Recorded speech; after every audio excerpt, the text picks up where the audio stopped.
तो यहाँ पे ये जो एंट्री है यहाँ पे बैंक के साथ करेंगे, ये डेटर्स की एंट्री करेंगे, ये क्रेडिटर्स की एंट्री करेंगे, क्योंकि यहाँ पे क्रेडिटर जो है वो 30 से ज्यादा हम पेमेंट कर रहे हैं, तो 30 का ही हमारे पास क्रेडिट बैलेंस था, 30 को हम डेबिट कर सकते थे, ज्यादा पैसा डेबिट कर नहीं सकते, उस केस में हमने किसको डेबिट कर दिया, वेंडर गारंटी अकाउंट को हमने क्या कर दिया, डेबिट कर दिया। एंट्री अगर आपको समझ गई तो मैं एंट्री लिख के समझाता हूँ आपको। देखो क्रेडिटर 30 का था, अब जब पेमेंट की एंट्री करते हैं तो लिखेंगे यहाँ पे क्रेडिटर्स अकाउंट डेबिट कितने से करेंगे, 30,000, लेकिन हमने पेमेंट कितना किया इसका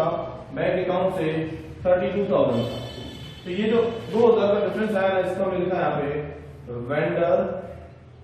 गारंटी अकाउंट डेबिट कितने से करेंगे, 2,000 से। ये एंट्री एक्चुअल में लगती है,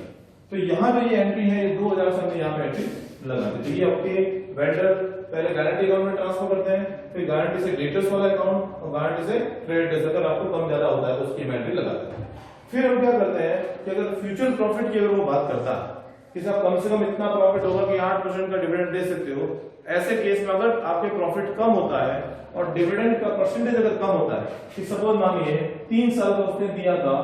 तो पहले साल का सपोज मानिए कितना परसेंट हुआ, केवल 5% हुआ, दूसरे साल का सपोज मानिए 11% हो गया, और जो तीसरे साल था उसका सपोज मानिए 6% हो गया। अब ऐसे केस में क्या हुआ कि देखिए ज्यादा हो गया उसको तो प्रॉब्लम नहीं है, लेकिन यहाँ पे 3% का प्रॉफिट कम हुआ, यहाँ पे 2% का प्रॉफिट कम हुआ, तो जितना डिविडेंड हम देने वाले थे उसका 3% और उसका 2% किसके अकाउंट से चार्ज कर देंगे, हम लोग वेंडर के गारंटी अकाउंट से क्या कर देंगे, चार्ज कर देंगे। तो ये हमारा कॉन्सेप्ट था वेंडर गारंटी का। उस गारंटी से हम लोग क्या करने वाले थे, जनरल एंट्री लगाते थे, और ये जनरल एंट्री हमने यहाँ पे सीख ली। तो अब हम बात करेंगे नेक्स्ट टॉपिक की।